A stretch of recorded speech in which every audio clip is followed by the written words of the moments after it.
ఓం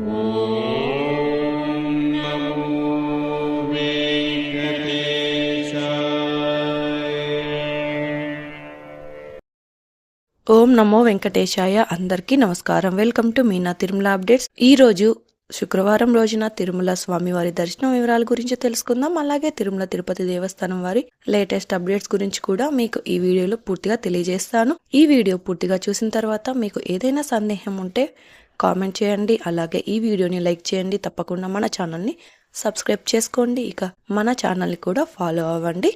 ఇక మన వాట్సాప్ ఛానల్ని కూడా ఫాలో అవ్వచ్చు.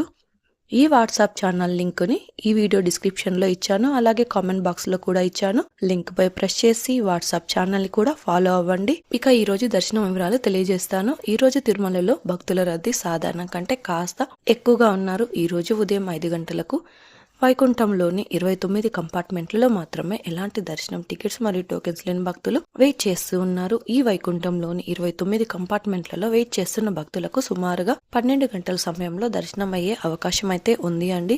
ఇక ఈ రోజు ఉదయం శ్రీవారి సర్వదర్శనానికి అంటే ఎలాంటి దర్శనం టికెట్స్ లేని భక్తులు క్యూ లైన్ లో ఎంటర్ అయ్యే వారికి సుమారుగా 12 గంటల నుంచి 15 గంటల సమయంలో దర్శనం అయ్యే అవకాశం అయితే ఉందండి. స్వామివారి దర్శనం కోసం వెళ్లే భక్తులు ఎక్కువగా ఉంటే దర్శన సమయం కూడా పెరుగుతుంది. ఇక ఎస్ఎస్టీ మరియు దివ్య దర్శనం టోకెన్స్ ఉన్న భక్తులకు సుమారుగా 3 నుంచి 6 గంటల సమయంలో దర్శనం అవ్వచ్చు. ఇక ఈ రోజు 300 రూపాయల స్పెషల్ ఎంట్రీ దర్శనం వారికి, అలాగే 500 రూపాయల విర్చువల్ సేవా దర్శనం టికెట్స్ ఉన్న వారికి 2 నుంచి 4 గంటల సమయంలో దర్శనం అయ్యే అవకాశం అయితే ఉందండి. నిన్నటి రోజున గురువారం రోజున శ్రీవారిని 58,165 మంది శ్రీవారి భక్తులు స్వామివారిని దర్శనం చేసుకున్నారు. 20,377 మంది శ్రీవారి భక్తులు స్వామివారికి తలనీలాలు సమర్పించారు. 3,60,00,000 రూపాయలు భక్తులు స్వామివారికి సమర్పించిన హుండీ కానుకలు అండి.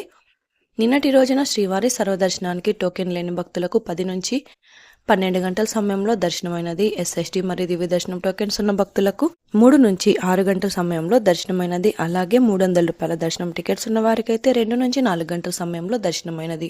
ఈ వీడియో చూస్తున్న వారు వీడియోని తప్పకుండా లైక్ చేయండి. మీ ఫ్రెండ్స్ అండ్ ఫ్యామిలీ మెంబర్స్ కి కూడా వీడియోని షేర్ చేయండి. అలాగే మన ఛానల్ని సబ్స్క్రైబ్ చేసుకోండి. వాట్సాప్ ఛానల్ కూడా ఫాలో అవ్వండి.